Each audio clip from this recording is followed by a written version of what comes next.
Bayangkan satu persatu negara di sekitar kita mulai goyah. Di Filipina, jam kerja dipangkas jadi 4 hari demi hemat energi. Di Laos, sekolah hanya buka 3 hari dalam seminggu. Antrean BBM mengular, harga melonjak, tekanan makin terasa. Semua ini terjadi saat harga minyak dunia menembus $100 per barel. Tapi di tengah badai itu, Indonesia justru terlihat tenang. Tidak ada kepanikan besar.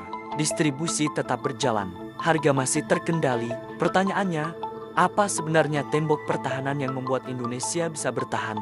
Jawabannya mulai terlihat dari laporan media internasional, The Economist. Dalam analisis terbarunya, Indonesia dikategorikan sebagai negara dengan low exposure, strong buffer. Artinya sederhana, risiko kita terhadap guncangan global relatif rendah, dan sistem pertahanan kita tergolong kuat. Ini bukan kebetulan. Di bawah kepemimpinan Prabowo Subianto, strategi yang digunakan bukan sekadar reaktif, tapi sudah disiapkan sejak awal. Salah satu tameng terbesar adalah subsidi energi.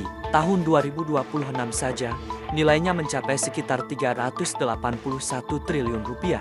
Dengan skema ini, pemerintah menyerap lonjakan harga global agar dampaknya tidak langsung menghantam masyarakat. Hasilnya jelas, harga BBM tidak melonjak ekstrem seperti di beberapa negara lain di Asia Tenggara. Tapi kalau kita lihat lebih dalam, kekuatan Indonesia bukan hanya dari subsidi. Ada 3 lapisan strategi besar yang sedang bekerja. Ke-1, ketergantungan impor yang relatif lebih terkendali. Berbeda dengan banyak negara ASEAN yang sangat bergantung pada impor energi dari Timur Tengah, Indonesia masih punya produksi domestik, sekitar 600.000 barel per hari. Memang belum cukup untuk swasembada penuh, tapi cukup untuk mengurangi tekanan saat krisis global terjadi. Ini yang disebut sebagai shock absorber alami. Kedua, diversifikasi sumber energi, strategi anti ketergantungan. Indonesia tidak lagi bertumpu pada satu kawasan. Pasokan energi mulai diperluas ke berbagai negara mulai dari Amerika Serikat, Rusia, hingga Brunei. Secara geopolitik, ini langkah penting. Karena dalam krisis global, ketergantungan pada satu sumber adalah risiko terbesar. Semakin banyak jalur pasokan, semakin kecil kemungkinan sistem runtuh.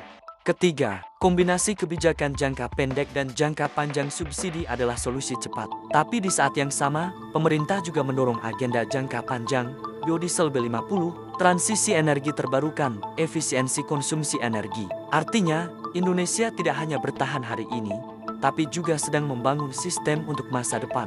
Namun, ada satu hal yang tidak boleh diabaikan. Strategi ini mahal. Jika harga minyak dunia bertahan di atas $100 terlalu lama, beban subsidi bisa menjadi tekanan serius bagi APBN. Disinilah ujian sebenarnya dimulai, karena ketahanan energi bukan hanya soal pasokan, tapi juga soal ketahanan fiskal. Dan di titik ini, pemerintah mulai mendorong percepatan target besar. Swasembada energi, swasembada pangan, swasembada air. Presiden Prabowo bahkan menyebut krisis ini sebagai blessing in disguise. Tekanan yang justru memaksa Indonesia bergerak lebih cepat. Hari ini, Indonesia memang terlihat lebih stabil dibanding banyak negara lain. Tapi ini bukan akhir dari cerita, ini baru fase bertahan. Pertanyaan besarnya sekarang, apakah Indonesia bisa naik ke level berikutnya? Dari sekadar bertahan menjadi pemenang dalam krisis global, atau justru akan kehabisan nafas saat tekanan makin panjang? Yang jelas, arah sudah mulai berubah, dan untuk pertama kalinya dalam waktu lama, Indonesia tidak lagi sekadar mengikuti arus, tapi mulai menentukan jalannya sendiri. Menurut kalian, apakah strategi ini cukup kuat untuk menghadapi krisis yang lebih besar ke depan?